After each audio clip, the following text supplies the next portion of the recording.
Okay, so I just wanted to take a quick moment to go over, kind of recap what we did yesterday. I didn't want there to be any confusion. It got really late and we were all trying to get to our, next thing, which was probably making dinner at home. So I just wanted to make sure that we were kind of all on the same page. So just real quick, I wanted to discuss, so let's look at the knowledge map here. I just wanted to make sure that we were clear kind of where these learning outcomes were coming from. So when I look at 1.1, there are six learning outcomes that we have. And so when I go to 1.1 for OpenStax, there are learning objectives at the very beginning of the section. But what we're really looking at is we're really looking at these bold-faced spots on the section. So I'm looking at determining whether the relation represents a function that has some examples to go with it. And Mo had gone through and kind of put most of this together. I went through and I just kind of double checked to see if we had everything.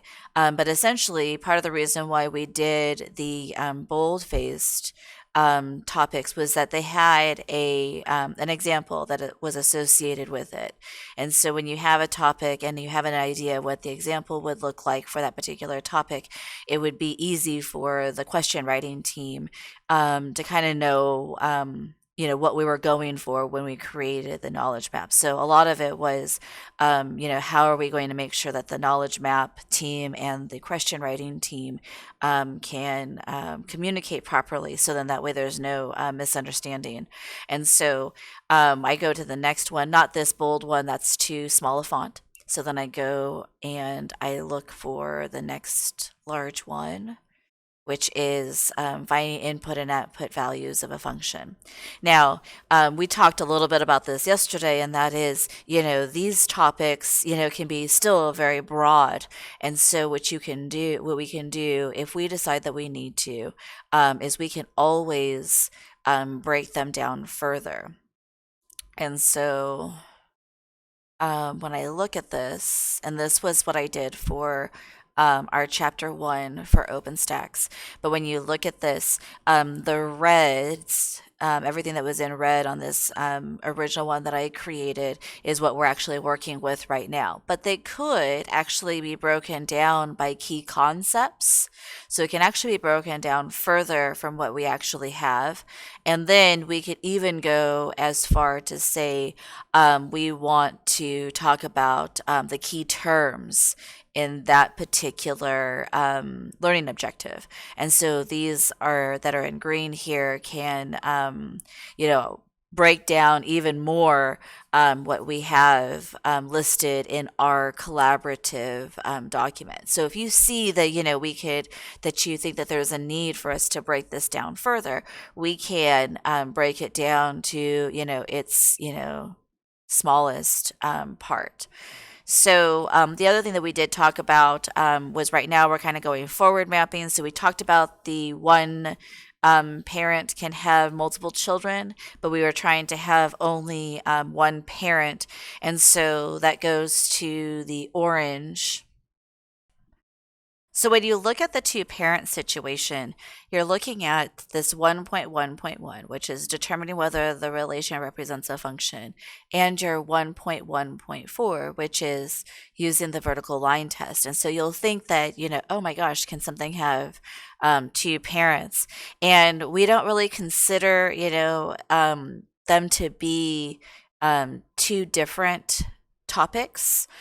We look at it being like the same topic, but it was, in a way subdivided. So, we would teach these two topics kind of, at the same time, so simultaneously. And so any two parent, situation, look to see whether or not you think that it might be a situation where they were taught simultaneously, because for right now we haven't seen a two-parent situation come up. And so that's kind of where our oranges are. I wanted to make sure that we were clear on what the colors were. What I did is for every single chapter in OpenStax, I went through and I took everything that was in section 1. So chapter 1, section 1, chapter 2, section 1, chapter 3, section 1, and they are all in Fresno State red.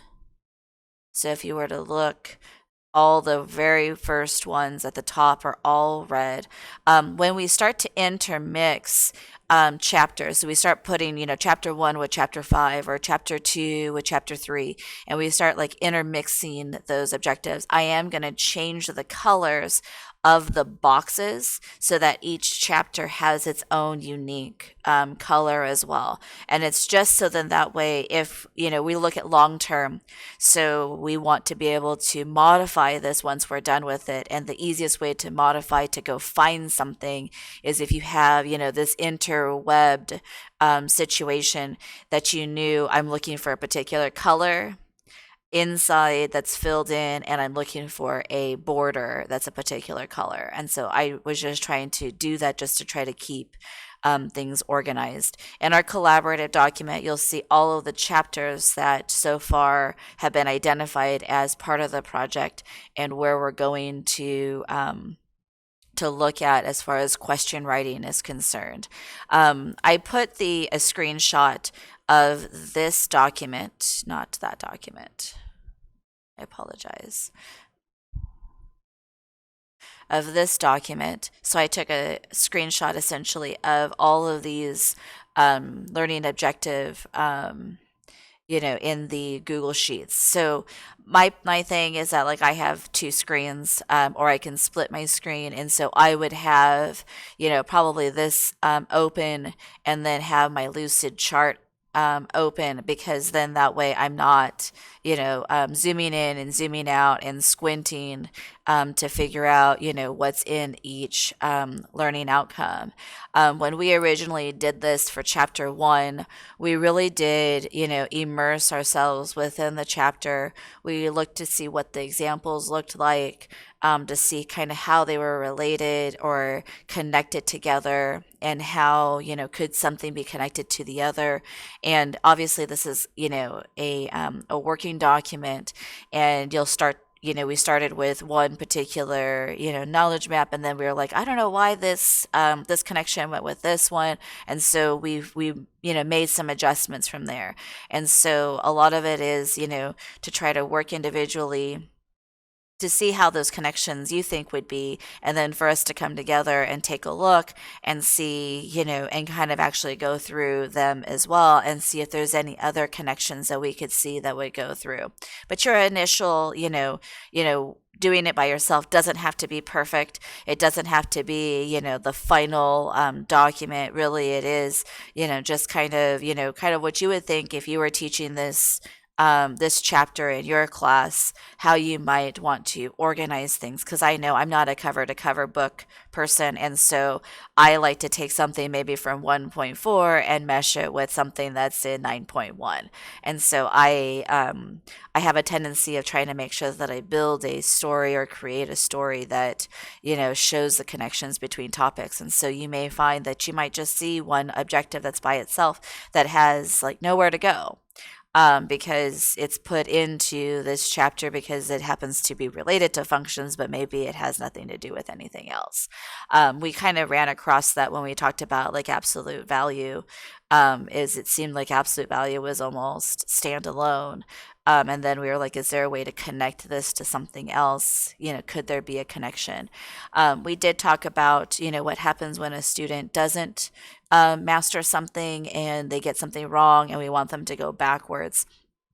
And so just so that everybody's aware, I did create this document. It's very, very small right now, but when you zoom in, and I can zoom in for you, I took, so at the high school level, the Common Core California standards are broken up into really 5 areas, but as far as standards are concerned, they are broken up into 4. And so you have number and quantity, algebra, functions, and geometry. And if we wanted to say, like, somebody walked in the door and they really couldn't even do the first, ground zero thing that we had, and you wanted them to actually go back to something in high school, I did actually put together something where we could always look back and see if there was a connection to anything that they should have seen at high school, or any prerequisites that we would see that are at the high school level that we would say, in order for you to be successful in a pre-calculus course at the college level, you have to have these things before enrolling in them. And then this is what you would have to do if you were not proficient in those. So I do have these, not to say that we want to go all the way back to high school standards, but when I look at a knowledge map and I look at, what's going on, I always think about, what do we do when the student is struggling? What do we do when the student, like in high school level, when the student walks through the door and they've never, they don't know how to add and subtract fractions with different denominators, and we actually do have those that walked in our door this year. And so how do we address those deficiencies? Because once they are here, and at UHS, there are our students. They're not going anywhere.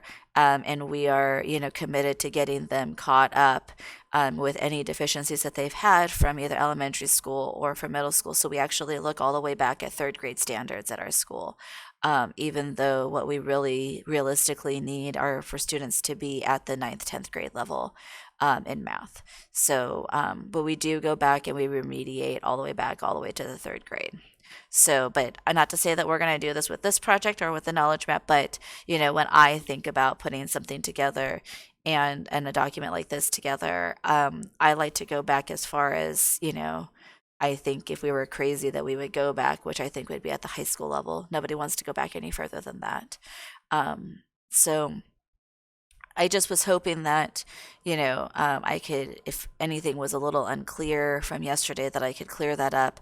The matrix thing is a different situation right now, but ideally, the reason why, and the only reason why I put the matrix on the agenda was because when you look at this, so when we look at taking this and converting it to something that the technology team can use to start creating our database of questions, it's really important that we group things, or we have arrows going in a good direction, that it's clear and concise, because at some point, and it could be, Irvin, myself, or even any of you guys that are interested in trying to convert these into the matrices for the technology team, when Irvin and I had started to kind of finalize our chapter 1, we had 1.1 and 1.4, and they were just connected by this orange line right here.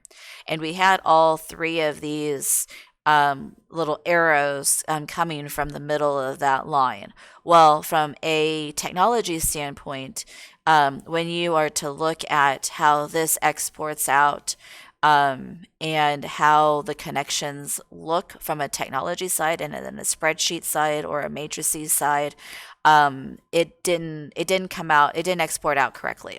So we could export it out and we could probably muddle through it and figure out how to make those connections into the matrix.